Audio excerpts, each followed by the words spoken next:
Hi, everybody. Welcome to week one of The Essential Merwin. As the course description states, this is a lit craft course, and we'll be looking at the life and writing of American poet W.S. Merwin.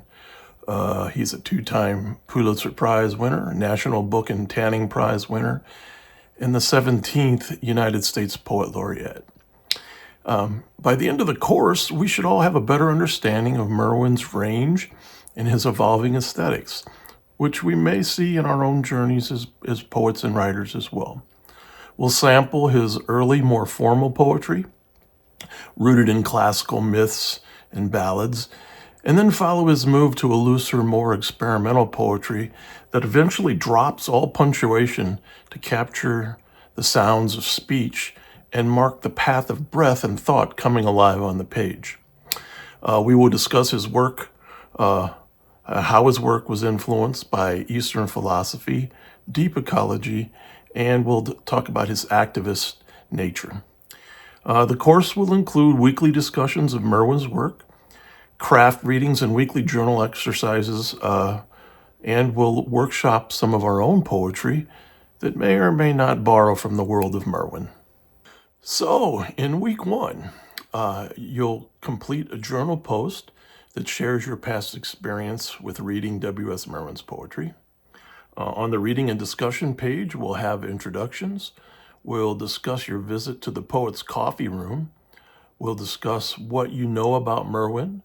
We'll read a chronology of Merwin's life and some other biographical material.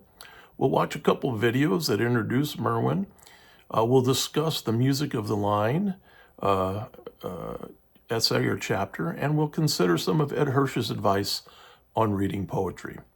In your video journal, you'll explain your definition of a line of poetry. And there's also an ethics survey for you to complete this week. Okay, it occurred to me that it's only fair that I share my answers to some of the questions I asked you. As for my name, just call me Gene. What is my experience with W.S. Merwin? Well, in the mid-'80s, I studied for a semester with William at Washington University. He was a visiting professor there, and it was a great semester.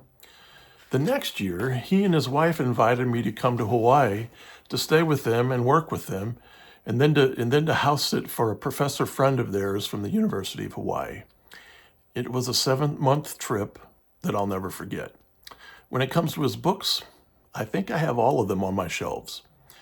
Okay, this week and every week going forward, we'll also have some readings on the poetic line. So in the chapter Music of the Line is described at one point as a unit to work in, and I kind of like that. That's a place I'd like to start when I'm asked to define the poetic line. A unit to work in, a unit to work with, a unit of construction. Many poets start their work in lines. They write in lines. They hear in lines. They think in lines. And that's kind of where I am. Now, this may not be you, and that's fine. As the author said, there are no rules. We all decide for ourselves how we will handle free verse lines. Of course, formal poetry rules often set our lines for us. But that's the other side of the tennis court, as Frost would probably say. If you're unsure on how to approach the line, join the club. There are no secrets, no rules. The only thing I know for sure is that with practice comes skill at using the line. It's really all about practice. And I have a little Merwin story, one that's probably in one of the videos as well. But Merwin had a great admiration for Ezra Pound, as many people did and do. And as a young man, he got himself in to see Pound when he was at St. Elizabeth's Hospital in New York. Merwin liked to share what Pound told him, and one of them being that you need to do the work. If you take seriously the wish to be a poet, you should write every day. You should practice it. And I know for a fact that Merwin wrote every day. He followed Pound's advice. So, I think it makes sense, like musicians, athletes, artists, writers, poets, we all need to practice every day. And the authors of the Writer's Companion are basically saying that if you're not comfortable with a lot of aspects of the line that they described in the chapter, that's okay. It's about process and practice.